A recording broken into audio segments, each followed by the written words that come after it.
Humans have always wanted to make traveling easier and faster.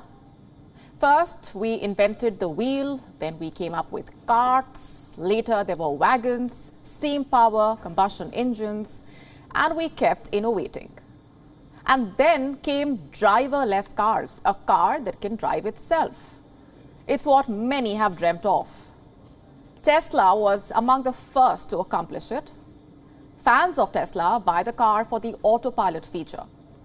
But now the same unique selling point is a matter of concern. Here's a report by the National Highway Traffic Safety Administration in the United States. In 10 months, there have been nearly 400 crashes of automated tech vehicles. And guess who leads this list? Tesla. Tesla cars driving on the Autopilot function make up for 70% of these crashes, that is 273 crashes.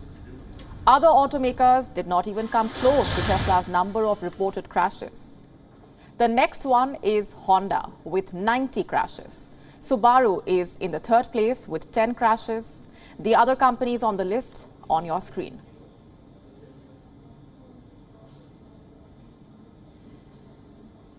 This is a list of level 2 crashes. Here is how driving automation really works. We start with level 0, where the driver controls the vehicle at all times. There are limited autonomous features like emergency braking. In level 5, the car is fully automated. So when we say level 2, it means that the car can manage braking and acceleration together. But the driver must be vigilant at all times. Now, there are two important points to note about this list. Tesla's numbers are much higher than other companies. This could also be because they sell more vehicles equipped with level 2 systems than the rivals. But the other important point is this. Tesla claims that Autopilot is safer than human driving.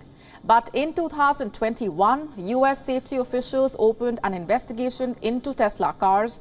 They found 11 instances where the self-driving feature of Tesla led to a crash. The incidents happened in 2018. Out of the 11 crashes, at least one was fatal. 7 others led to injuries. Several have talked about problems with the Autopilot system. One user claimed that his Tesla believed that the moon is actually a traffic light. So the Autopilot feature ended up slowing down the car. Some owners even said that it mistook the sun for a red light. Tesla CEO Elon Musk has, however, defended the Autopilot feature multiple times. He says it must not be used without the active supervision of the driver. But the crashes and the mishaps do not make things sound better. The bottom line is this: driverless cars are coming. They will revolutionize our commute, but you should not think about giving up the wheel just yet.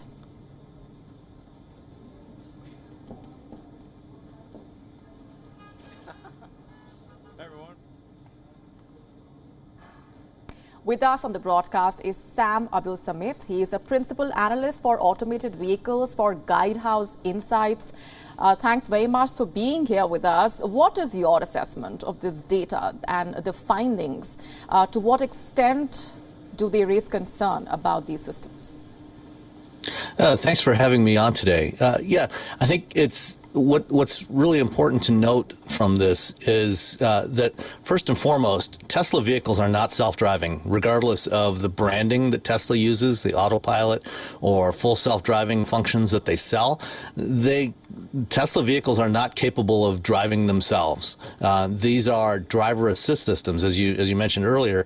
The report from NHTSA yesterday breaks up the data into 2 groups. One is groups the so-called level 2, which are classified as driver assist systems. These are not intended to be completely self-driving systems. And then the automated driving systems for level 3 to 5, which are the types of systems being developed by companies like Argo and Waymo and Motional and a number of others, which are intended to operate without human supervision. So driver assistance systems, the driver is still in control of the vehicle. And I think what we see from this data with the number of crashes where Autopilot was involved is that I think a lot of Tesla owners are being confused by a combination of the branding, the way the system is promoted by people like Elon Musk, and not paying sufficient attention when they're using the system. And then the other main point I would make is that all of these, what we call ADAS systems, advanced driver assist systems, they are not yet at a level of maturity where they can be completely relied on. You know, whether it's from Tesla or Ford or any other company, they can't be completely relied on to keep you out of a crash. They can help, but vehicles can still crash with these systems. So drivers have to remain completely attentive. Keep your hands on the wheel, unless it's a system like GM Super Cruise, which is designed to be hands off, but you still have to watch the road. So the cars that we can buy today are not self-driving. Those are being developed by companies that are focused on fleet operations like Waymo. Right. The National Highway Traffic Safety Administration has intensified its investigations on Tesla because of the way in which the company has been aggressively promoting these driver assistance systems. What more can you tell us about that?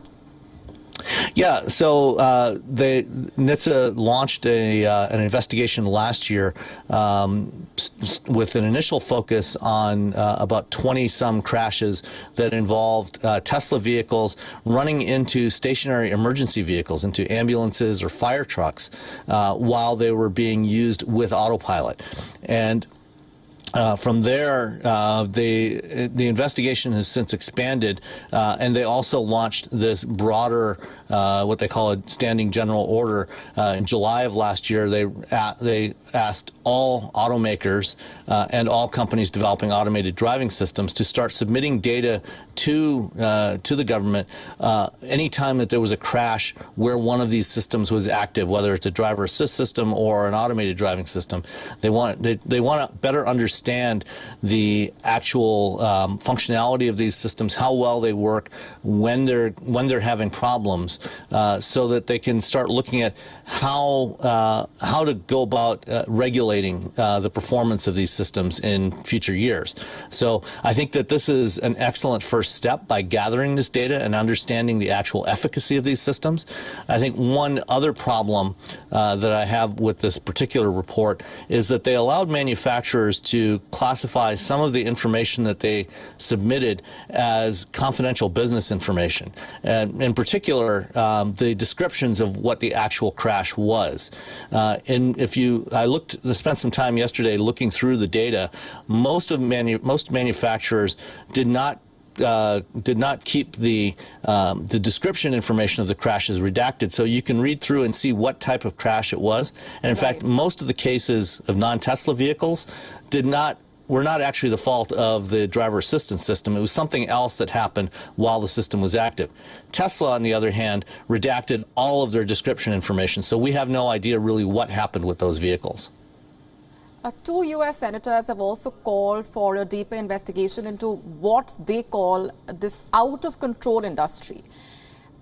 Even the ways in which these companies collect and report data are different, which makes it difficult for the system's performance to be evaluated.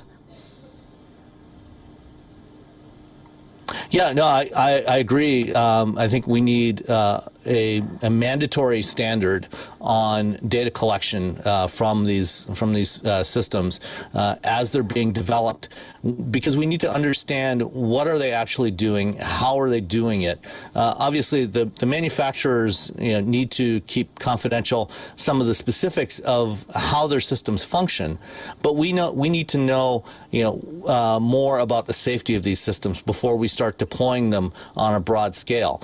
There are some limited deployments of automated systems in a few cities in the United States now, and also in a number of cities in China. But we need to get a better understanding of the true safety of these systems before we allow them to be widely deployed. And potentially, and I believe we need to start having some regulation on setting minimum standards for the performance of these systems before we allow companies to put them on the road. Right. Sam Abel Smith, thanks very much for being here on the broadcast and sharing your insights. WION now available in your country. Download the app now. Get all the news on the move.